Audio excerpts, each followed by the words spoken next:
काफ़ी सारे नतीजे यहाँ पर आते हुए नजर आएंगे और उसके अलावा आरबीआई की पॉलिसी भी है नेक्स्ट वीक, तो उस पर भी नजर रहेगी। सोमवार से शुरुआत करें तो एसएनपी का जो मैन्युफैक्चरिंग पीएमआई का डेटा है जुलाई के मंथ का इंडिया में, वो भी आते हुए नजर आएगा और यूएस में भी ये आंकड़ा जुलाई का डेटा यहाँ पर आते हुए दिखेगा। इसके अलावा आरबीआई की जो एमपीसी मीटिंग है वो सोमवार के दिन शुरू हो जाएगी, तो यहाँ पर भी नजर रहेगी। नतीजों के चलते फोकस में आएगा यूपीएल, केआई इंडस्ट्रीज, कैम्प्स, यहाँ पर इसके नतीजे आते हुए नजर आएंगे। इरेटा के भी नतीजे सोमवार के दिन है, तो ये स्टॉक्स फोकस में रहने वाले। मंगलवार के दिन काफ़ी सारे रिजल्ट्स जो है वो आते हुए दिखेंगे। कल्याण ज्वेलर्स, नायका, मैरिको, भारतीय एयरटेल, बीएसई, इन सारी कंपनीज के नतीजे मंगलवार के दिन आएंगे, तो यहाँ पे बाजार में रिएक्शन देखने को मिलेगा। बुधवार की बात करें तो यहाँ पे जो डिसीजन है रेट इंटरेस्ट का आरबीआई की तरफ से वो आते हुए नजर आएगा, तो बाजार उस पर फोकस करके चलेगा।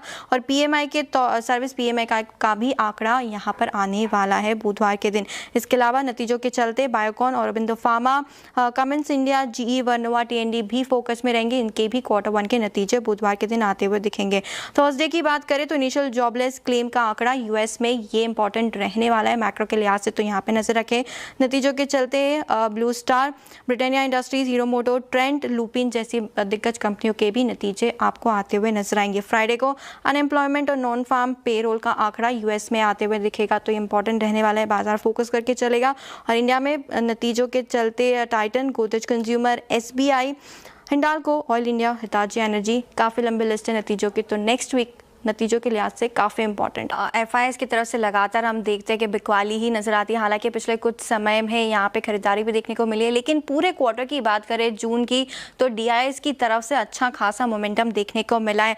निफ्टी 500 में डीआईएस की होल्डिंग बढ़कर 21% पहुंचते हुए दिखी। ऑल टाइम हाई पे आपको ये आंकड़ा नजर आएगा और लगातार 9th क्वार्टर रहा है जून एंड वाला, जहाँ पे डीआईआई की तरफ से खरीदारी जो है वो आती हुई नजर आई है। और 9वीं क्वार्टर तिमाही है जहाँ पे हाईएस्ट लेवल पर डीआईआई ने जो है वो बाइंग करी है। एफआईआई की दूसरी तरफ बात करें तो निफ्टी 500 में एफआईआई की होल्डिंग जो है वो घट के 17% रह गई है।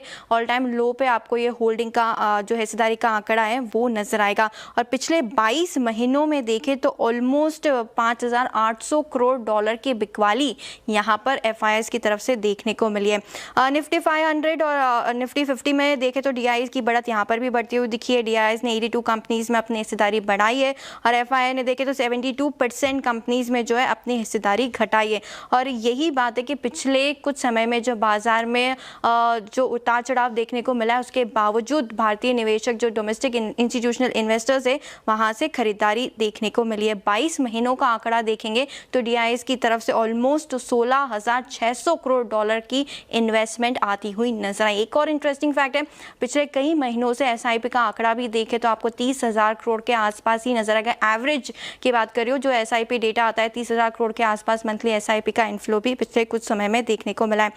भारतीय बाजारों में इस समय पे बात करें तो कल का दिन काफ़ी अहम होता हुआ नज़र आएगा, क्योंकि चीज़ें जिस प्रकार से दिखाई दे रही थी वैसी है नहीं। मार्केट में जो गिरावट का अंदेशा था वो बिल्कुल पूरी तरह से फेल होता हुआ नज़र आया। बाज़ार की पॉजिटिविटी ही बाज़ार पर अच्छे तरीके से कंट्रोल बनाए हुए हैं। लेकिन एक चीज़ आपको समझनी होगी कि हर शुक्रवार को आप देखते होंगे कि बाज़ार वही रेंज करीब 24,350, 400, 500 यही रेंज होती है। और जब भी मार्केट खुलता है एक बड़ा गैप डाउन होते हुए मार्केट में फिर से 23,000 के लेवल, मतलब कि 24,000 के नीचे 23,800 तक बाजार जाने की कोशिश करता है। चीज़ें ऐसे ही देखने को मिल रही है।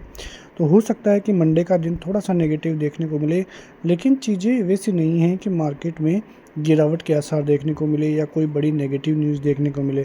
बाज़ार के लिए चीज़ें वैसी ही देखने को मिल रही हैं जैसा हालात उन्हें दिखाता हुआ नज़र आ रहा है। एफआईआईज ले लीजिए, जहाँ पे अच्छी खासी खरीदारी का मूड माहौल है। एफआईआईज की अच्छी खासी खरीदारी भी इंडियन मार्केट में है, तो इससे साफ अंदेशा है कि इंडियन मार्केट के लिए कहीं ना कहीं से पॉजिटिव खबरें तो आती हुई नज़र ही आ रही है।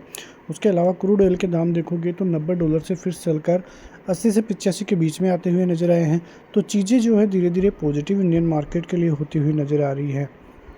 लेकिन अब देखोगे तो इंडियन मार्केट के लिए चीज़ें जो हैं वो बेहतर होती हुई नज़र आ रही है। अमेरिकी बाज़ारों में देखें तो हाल पॉजिटिव ही नज़र आ रहा है।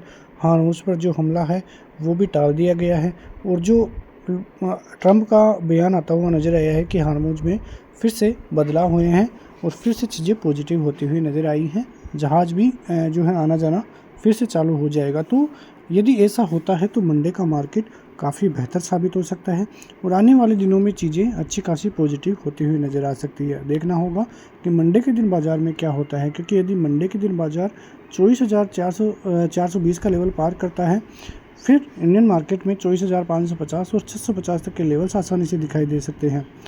सपोर्ट जोन 24,050 24,200 का रहेगा। यदि ये सपोर्ट जोन इनिशिएट रहता है तो बड़ी तेज़ी की संभावनाएं बाज़ार के लिए है, लेकिन एक बड़ा गैप डाउन होते हुए बाज़ार फिर से फिसलता है तो दिक्कतें बढ़ेगी और इंडियन मार्केट यदि उस रेंज में घुसता है तो फिर बड़ी गिरावट का अंदेशा भी इंडियन मार्केट के लिए है। बैंक निफ्टी 57,550 पार करते ही 57,800 58,000 के लेवल्स सपोर्ट जोन 57,000 56,800 का रहेगा, लेकिन जो बड़ा सपोर्ट जोन है वो 56,500 और 56,000 का रहेगा। तो मंडे का मार्केट काफ़ी इंपॉर्टेंट रहेगा। मिलते हैं नेक्स्ट वीडियो में, तब तक के लिए जय हिंद।